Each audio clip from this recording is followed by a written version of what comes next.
Conflict is a result of ignorance. When we have lost this sense of relationships with each other and with the planet Earth, we are in conflict with each other and with the planet Earth. So the conflict is a result of ignorance, ignorance of the fact that we are all related. We are all interconnected. There is no separation between races, nations, religions, cultures, languages, whatever those diversity and plurality we have to embrace them as part and parcel of our relationships. All those diverse ways of being are there so that we can relate to each other. So conflict comes from ignorance.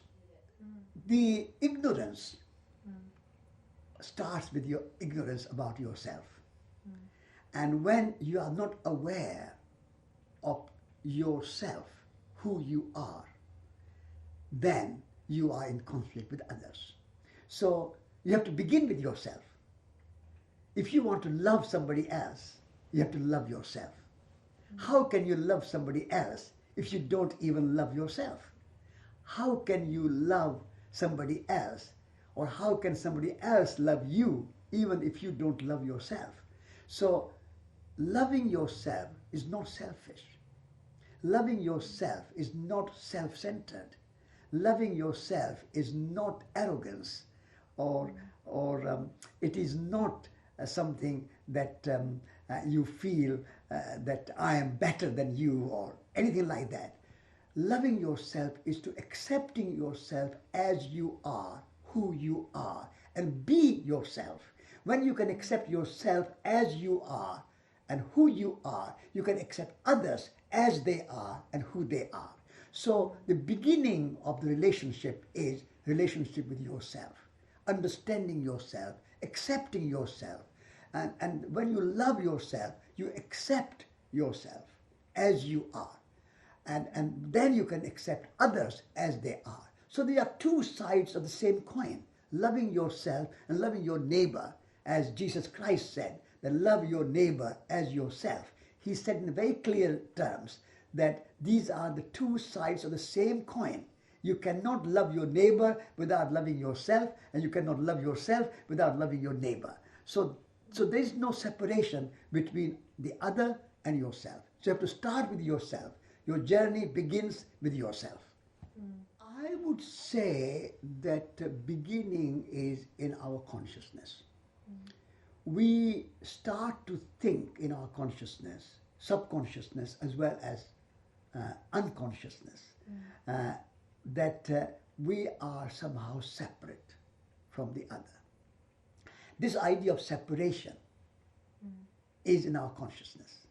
And so when you come to the idea of resolving conflicts, you have to come to the idea that we are all interdependent. There is no separation. Russia, America, Jews, Arabs, Muslims, Christians, blacks, whites, all these are not separations. They are complementary. Without Russia, there cannot be America. Without blacks, there cannot be white. Without man, there cannot be woman. So we are all complementary to each other. All opposites complement each other and make whole. So you need communism and capitalism, because communism tells you that we are a community. We are together.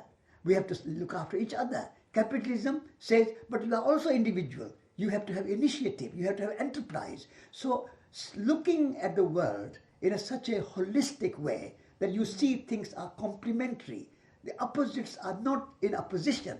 Opposites are complementing each other. Man and woman are not in opposition to each other. Man and woman complement each other. When they come together, they can produce a child. They can love each other.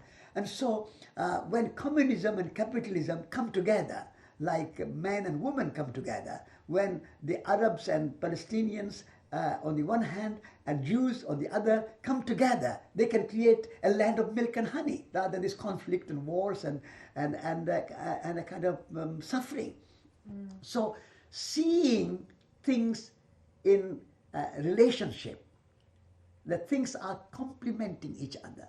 And we need all diversity. We need communism, we need capitalism, we need black, we need white, we need women, we need men. I mean, we are all humans, and yet every human is slightly different. Even though we all have two eyes and two ears and two lips and two arms and two legs, and still we are different. So we should celebrate diversity to end conflict. Unless we embrace diversity, biodiversity, cultural diversity, political diversity, ideological diversity, religious diversity, every kind of diversity must be embraced. Diversity does not mean division. Diversity is complementary to unity, and unity does not mean uniformity. We don't want uniformity of capitalism or communism or Christianity or Islam or Buddhism or anything. We don't want uniformity. We want unity in diversity and diversity in unity, and we bring end to division and uniformity. Then we can end conflict. You cannot have dark without the light. You cannot have above without the below. You cannot have left without the right. So people say, I'm a left wing, you're a right wing. But we need both. We need right arm and left arm. We need both. And so this idea of embracing diversity and seeing unity in diversity is a way towards resolving all conflicts, human conflicts. And this is where the principle of nonviolence is essential. The antidote to conflict is nonviolence. And love is a positive word for nonviolence. So nonviolence and love go together. And nonviolence starts with yourself. Like I said, love starts with yourself. Nonviolence also starts with yourself. You have to be nonviolent to yourself. And by being nonviolent yourself, you practice nonviolence. In your speech, in your thought, in your action, you practice nonviolence first. You don't say, I love you if you are good. I'll be nonviolent if you are nonviolent. That is not, that conditional nonviolence or conditional love is not nonviolence and not love. Nonviolence and love has to be unconditional and unlimited. We don't say that there are conditions, ifs and buts. There are no ifs, no buts.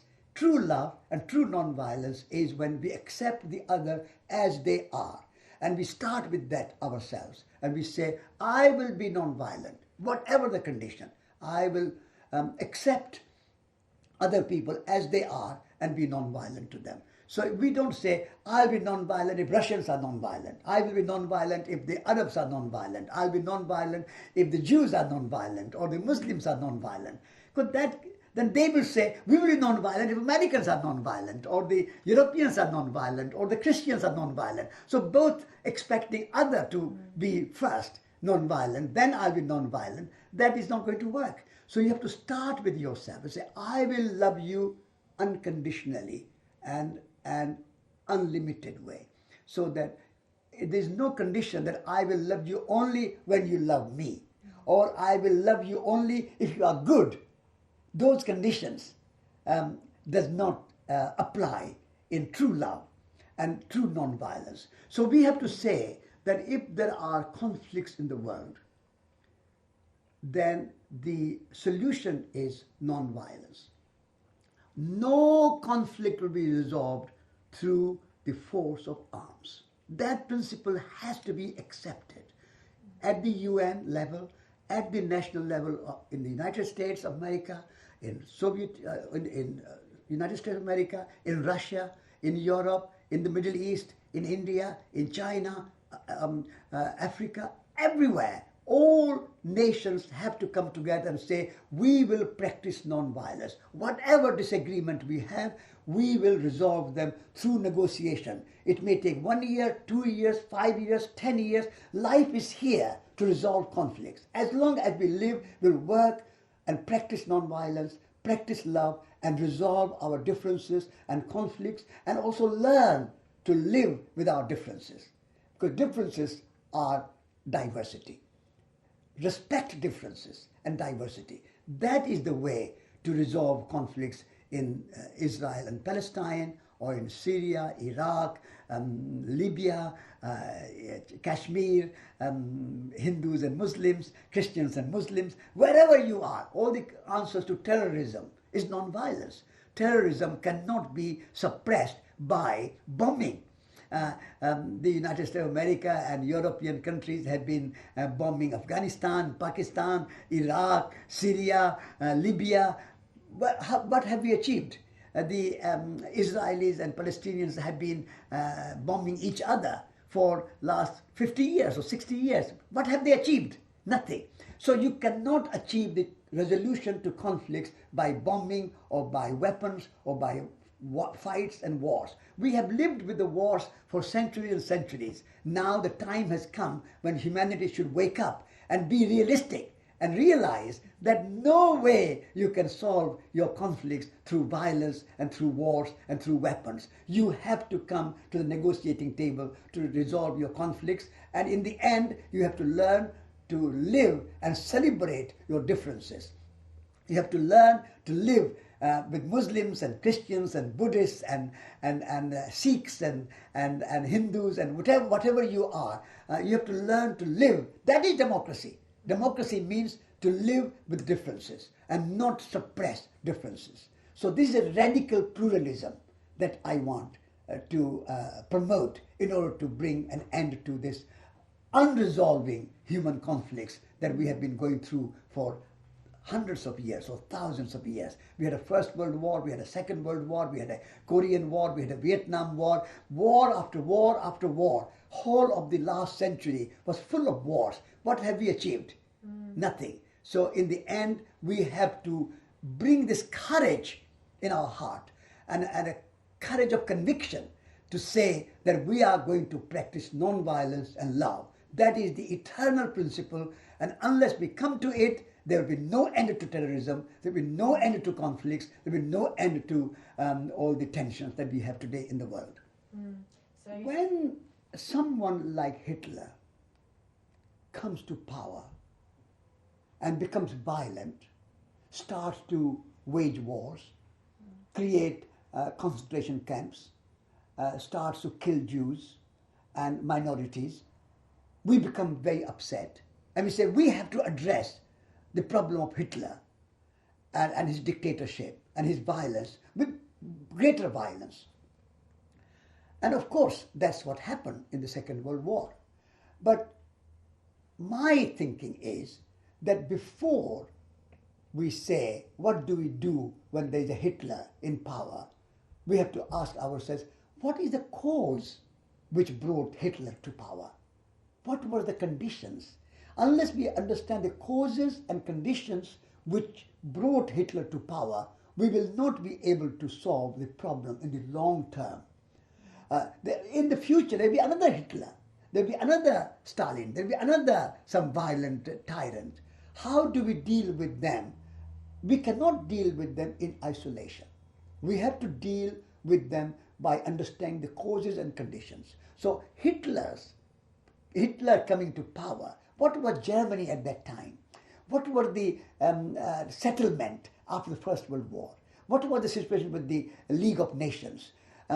If we do not understand the context which gave birth to Hitler, we will not be able to solve the problem of Hitler just in isolation. And therefore, one can say that once Hitler is there, perhaps you have to fight the war and destroy his power.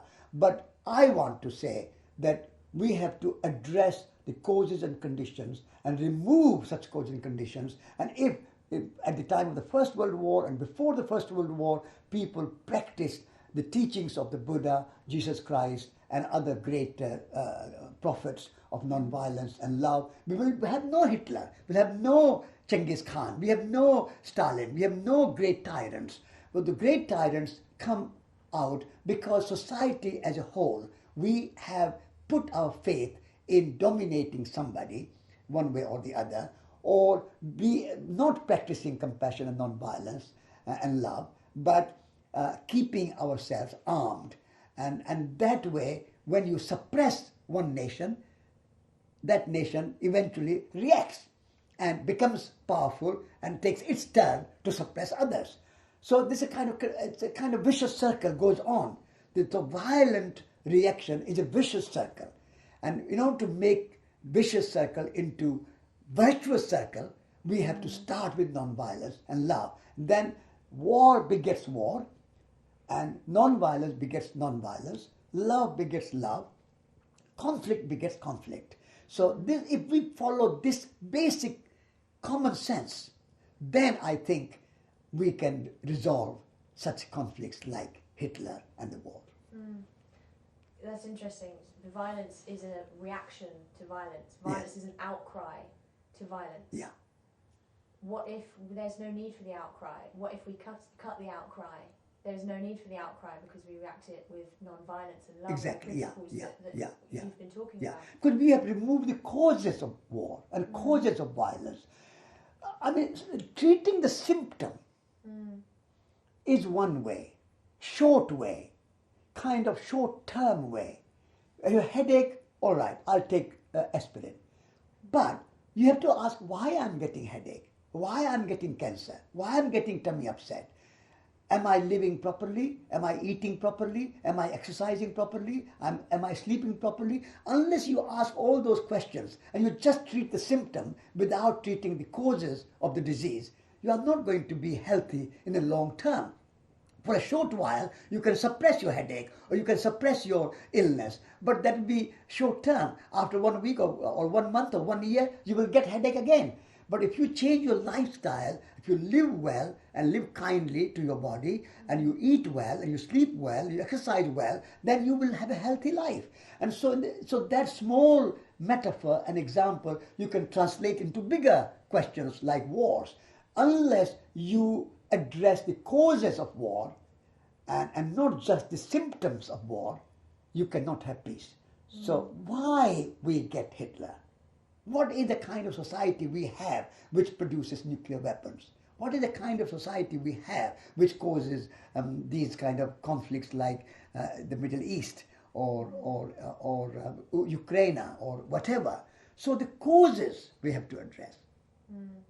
Yeah, what is it we want and what is it that we need? Yeah. So I guess it's coming to an understanding of what is working, what is not, and the change of mindset. This comes to your journey when you walked around the world in the name of non-violence, and I can imagine from that you really saw the potential of humanity, the other side of it, what we are capable of when we do come with love and understanding and get rid of the boundaries of inequality and of unity. What did you learn? What did you witness of the other side of humanity? What I learned was that only way that you can resolve conflicts is trust. And when I had this idea to walk around the world, it was height of Cold War. The Soviet Union on the one hand and the United States on the other, they were in a kind of Cold War situation. And at any time, nuclear explosion could take place. So much tension between the East and the West.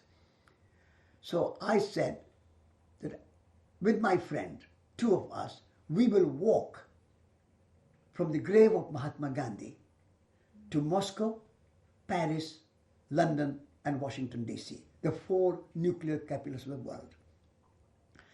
And with the advice of my teacher, we decided to walk without any money in our pockets.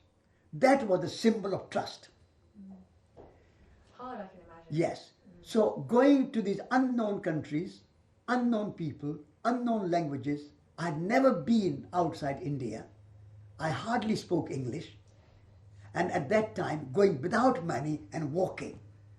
When I walked from the grave of Mahatma Gandhi in New Delhi to the border of India and Pakistan, it was easy because I was in India walking. And people were friends, and there was a lot of publicity, and people were coming to support me. But when I came on the border of India and Pakistan, my friends were very worried, very, very worried. They said, "You are going to Pakistan. It's our enemy country." We had 3 wars between India and Pakistan. And you are going to Pakistan without money and walking and no food. And one of my friends came with packets of food and said, "At least you should take some food with you for 1 or 2 days while you are looking around and finding some support." And I look at these packets of food and I said to my friend, "These packets of food are not packets of food, they are packets of mistrust." What I'm going to say to the Pakistani hosts, that I did not trust you, so that I have brought my own food all the way from India. My friend was in tears. She said that, "Satish, I don't know if you will return to India alive.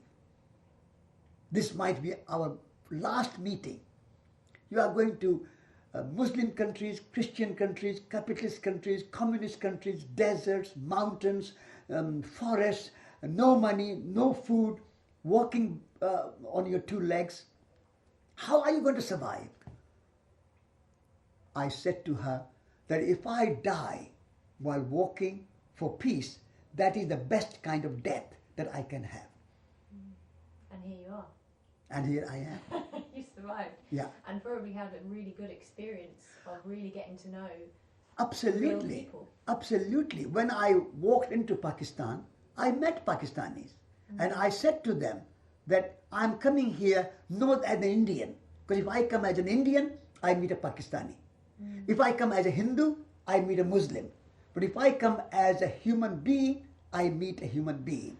So I'm not coming here with any prejudice or any arrogance that India is better than other countries, or Hinduism is better than other countries, or my philosophy is better than other philosophies. I'm coming here with humility and love in my heart, trust in my heart, non-violence in my heart. And I walked through Pakistan, I walked through Afghanistan and Iran and Azerbaijan, Armenia, Georgia, Russia, Moscow, Belarusia, Poland, Germany, Belgium, France. I was arrested in Paris. I spent 3 days in jail.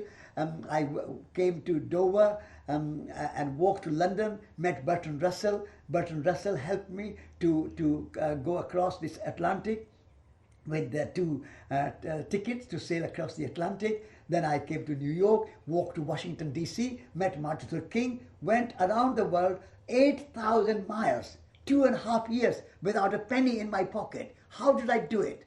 I did it with trust in my heart. If I can go around the world and without any defense, without any weapons, without any violence, without any money, anybody can do it. So I proved for myself in my own life that trust is a bigger security than nuclear weapons. Trust is a bigger security than any other weapons. So humanity has to come back to the first principle of trust and love and non-violence. And America and Russia and European countries have lots of weapons. Israel had lots of weapons, nuclear weapons, every kind of weapons, and yet they are not at peace. They are not secured. What is this use of all these nuclear weapons and other weapons and huge army? China has a big army, India has a big army, but they have no security. So what is point of spending all this money and still having no security? They are living in fear. People in the United States living in fear. American government lives in fear. European governments live in fear. So if we have to live in fear in spite of all these weapons, what is the point? So in order to overcome fear, we have to trust. We have to come to non-violence. And non-violence starting with ourselves. We will be non-violent. Fear not. Nobody needs to fear America because America is non-violent. Nobody needs to fear Russia because Russia is non-violent. Nobody needs to fear China or India because they are non-violent. If you be non-violent, nobody will fear you. But if you have weapons, you have big armies, and you are powerful in violent arms, then people will fear you. And if you create fear, you will be afraid because they will then build weapons. So it goes on. And so to bring an end to this conflict, we have to practice non-violence. And where does nature come into this? Because we are living on the earth together, which is nature, and yet there is so much destruction of nature happening. How does that fit into all of We are also in conflict with nature. And so we have to practice non-violence to nature. And then we have to recognize that biodiversity and diversity in nature has to be respected, and we have to revere nature. We have to have love for nature. Humanity has come to this kind of misconception that somehow human beings are better than nature. Even we think that we are not nature. Nature is only out there. The mountains and the rivers and the forests and the animals and the birds and the insects are nature. And we are not nature. This is a wrong conception, wrong idea. We are nature. Nature means to be born. Natura, natal, native, all those words are related to birth. And so as we are all born, we are all nature. Humans are nature too. And so if we embrace that idea that we are all nature, and therefore we need to love nature, we have to protect nature, we have to respect nature, we have to revere nature, then we don't think that humans have somehow superiority over other natural world. And somehow we are here, and all other natural resources are for human benefit and human consumption. We can do what we like because we are the rulers of natural world. We are somehow superior to nature, and therefore we can do all the mining we are doing, all the pollution of rivers and oceans we are doing, pollution and destruction of forests. Rainforests are being destroyed. We are putting carbon dioxide, CO2 into the atmosphere and creating global warming and climate change. We can do what we like, but everything, all nature is for us, for our benefit. This notion has to change, and the notion of non-violence and love extends to natural world. And we have to be non-violent to forests, and non-violent to rivers, and non-violent to oceans, and non-violent to all animals and living beings. Because when we are non-violent to nature, nature will be non-violent to us. Because at the moment we are thinking that somehow humans have rights, but nature has no rights. This idea of human rights must extend to rights of nature. So rivers have rights, forests have rights, animals have rights. The way we treat animals in factory farms and abattoirs is not non-violent. And that goes into our conflicting mind, and we become cruel. So that cruelty has to be replaced with compassion, with kindness. And compassion and kindness is the ecological principle. Compassion and kindness is also a very pragmatic politics. Compassion and kindness is not just a principle of the religion to be practiced in a monastic order. Compassion and kindness is a political principle. That's what Mahatma Gandhi and Nelson Mandela and Martin Luther King proved. They used non-violence to gain independence for India. And they did not take weapons and arms against the British. And Martin Luther King used non-violence as a political and pragmatic principle, so that he did not take up arms against the whites to bring an end to racialism. Nelson Mandela, he suffered for 27 years in jail. And when he came out, no revenge against the white rulers who inflicted so much suffering on Nelson Mandela and thousands upon thousands of black people. But Nelson Mandela and the African National Congress said that we cannot take revenge, because revenge does not end. Revenge will come back. So non-violence and the conflict resolution through non-violence is a very pragmatic political imperative. It's not just a religious principle. This is what we have to understand. At the moment, non-violence and love has been put in a corner of religions. So if you are religious people, live in a monastic order, if you are Mother Teresa, you can practice non-violence and compassion. But if you are a political activist or a ruler, if you are a president or prime minister, you have to have armies. This is wrong. I think we have to say that non-violence is a political principle, it's a social principle, it's an economic principle. It goes through all our life. So if we live non-violently within ourselves, in our personal life, if we live non-violently in our social life, in our political life, and our relationship with the natural world, then I think we are on the journey of living a life in harmony and without conflicts, or minimize conflicts and maximize harmony. That is our purpose in life. I think as Gandhi, Martin Luther King, they're all testament to when we pull down the boundaries that we build around ourselves and we come to work together with people non-violently, with love, and see each other as equal, we can achieve anything. Absolutely. And that has been proved again and again, because people who love these great teachers, such as Mahatma Gandhi, Martin Luther King, and before that, the Buddha and Jesus Christ, we admire them. Humanity admires them because they practice non-violence. And nobody admires Hitler or Stalin or Genghis Khan or people who practiced violence. Nobody will remember those who went to war in Iraq, like Bush or Blair or anybody else. People don't admire those who use violence and weapons and bomb each other. But those who take the path of non-violence, they are remembered and revered throughout the history. So the non-violence and love is the sustaining principle of life. Non-violence and love sustains human life, and conflicts and wars are only destroying life. And if you take majority of people are practicing non-violence. Non-violence is the majority. Violence is the minority, even though we have lots of conflicts in the world today. But if you count the numbers of people engaged in conflict or wars or army or fighting, out of 7 billion people, maybe 500 million people involved in that, or 1 billion. But what about the 6 billion people? They are not fighting wars. They are not in conflicts. Mothers are looking after children.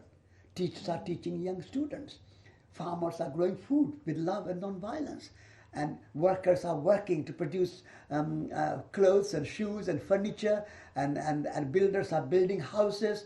All the work which is going on in hospitals, doctors and nurses are taking care of each other. That's all examples of non-violence and love. So the world is sustained by mothers and farmers and doctors and nurses and teachers and artisans and artists and craftsmen. They are the majority. So people of non-violence are the majority. We are the 99%. The 1% of people who are engaged in conflict and violence, they are bringing devastation on the world. We want to ask them to practice, as majority of people are practicing, live non-violently and take care of each other. Be a teacher, be a mother, be a farmer, be an artisan, be a poet, be an artist. Don't be a soldier. Don't be an arms manufacturer. Don't go into war. Don't be a bomber. Be an artist and a poet. That's the kind of message. That's the majority. And I think in that way as well, by mothers who nurture their children, nurses who look after people, they care for people with love and non-violence. They are. I would almost say that they are equal to Jesus Christ, the Buddha, people like this, because they are living with those same principles. Anyone can live with those principles and absolutely be like these people. Absolutely. We use the words like the Buddha, Mahatma Gandhi, Jesus Christ, Martin Luther King, Mother Teresa as a metaphor. Every mother is a Mother Teresa.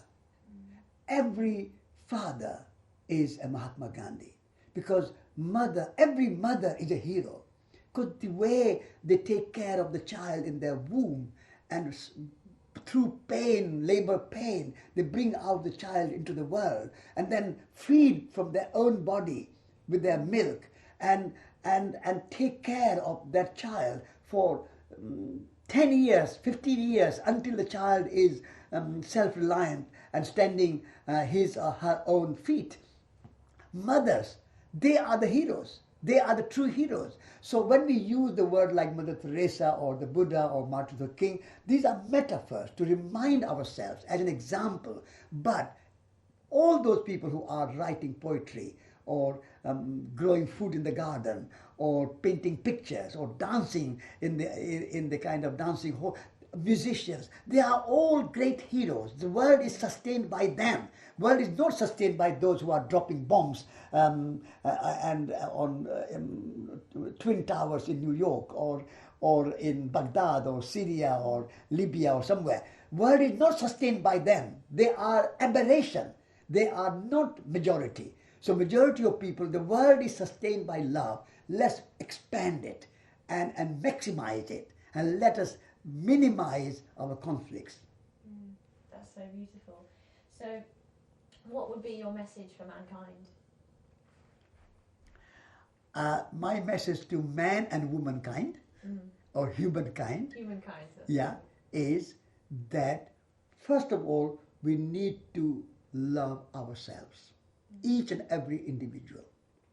Then we need to respect all other people, whatever their religion, nationality, philosophy, ideology, way of life. We respect them. This is radical pluralism.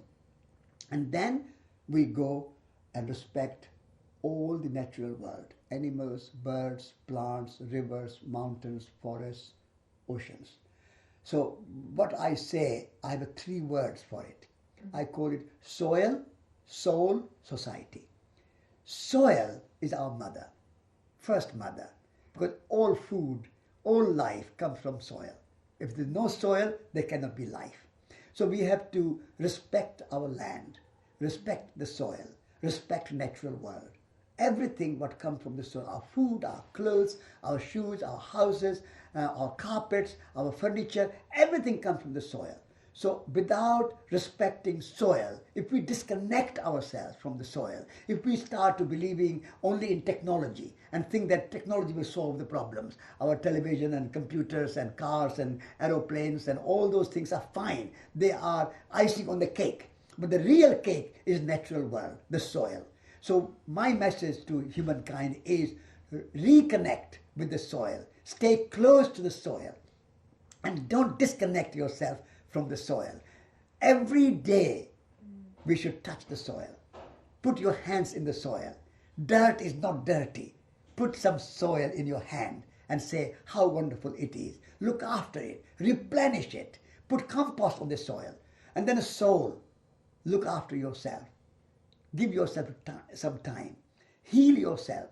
Without your self-healing, you cannot heal the world. You have to take care of yourself. Be wholesome. Be joyful. Be happy. Find a way of being happy. Happiness is your birthright. Nobody is allowed to, nobody is entitled to take away your happiness. You must be in charge of your life. You are the CEO of your life, your happiness. Your first and foremost responsibility is to make your own life happy and joyful and blessed. And then extend that joy and happiness to society, to communities. All living beings and all human beings may be happy and joyful and live in peace and live in harmony and find fulfillment. So that is the kind of trinity that I want to send to the humankind in the world. Soil, soul, society. Like for the French Revolution, we had égalité, liberté, fraternité. But that is all human. There's no spirituality in there and there's no ecology there. So I want to bring a new trinity for our time, and that trinity is soil, soul, society. Our true and respectful connection with the soil and the natural world. Our great self-realization and a fulfillment and joy and happiness in our personal life, in our personal relationship, our relations with our children, our mothers, our husbands, our wives, our friends, our neighbors, whoever they are. It should be a joyful relationship. And we can cultivate it. It's not a hard rocket science. We can all love. It's inbuilt in us. Without love, we cannot exist. in our life, in 24 hours, how often do we get angry or arrogant or greedy? And how often we are calm and happy and loving and polite and joyful? Majority of time we are happy and joyful and loving. Only occasionally we get angry or we get irritated or we get arrogant or we get greedy. Very little. And our society at the moment, the culture, the consumerist culture, promotes greed and promotes consumerism. But naturally we are loving. Our heart is loving. We have got heart in our body. Heart is not only a physical presence in our body. Heart is that feeling of relatedness, connectedness, respect, love, compassion, non-violence. That is in us, in our body. We feel love all the time. We fall in love. We fall in love with a woman or a man. We fall in love with children. We fall in love with nature, the flowers, the fragrance of the flowers, and the beauty of the fruit, and the spring, and the summer, and the sunset, and the rainbows. All that is there. The majority of our life is surrounded by love and joy. So we must realize that. We must focus on that. And so when we are happy, we'll make other people happy. So soil, soul, society. This is the new trinity that I want to reach out with in the world for whole of humankind. I think having this greater understanding gives you nothing but hope. Yeah. Because you see that we have the control. Each of us has the control of ourselves. Yeah. If we each control ourselves, if we each nurture ourselves and love ourselves, there can be no hurt. Yeah. And if we all do that, imagine the world. Absolutely, absolutely, yeah. And hope is essential for activism. If you are in despair and hopeless, then you will be impotent. You will be depressed. You will not take any action. You will not do anything in your life. So if you want to be an activist, you have to be an optimist. It is essential. It's an imperative. Optimism is essential prerequisite for activism. And activism is necessary in order to serve the world, in order to uplift those who are in suffering, in order to bring peace in the world, in order to bring ecology in the world, in order to bring harmony in the world. We all have to be activists. But how can you be activist if you have no hope, no optimism? And so I am an optimist, and therefore I'm also an activist. Oh, it's so beautiful. Thank you so much. You are welcome. I could just talk like this all day. Thank you, thank you, thank you.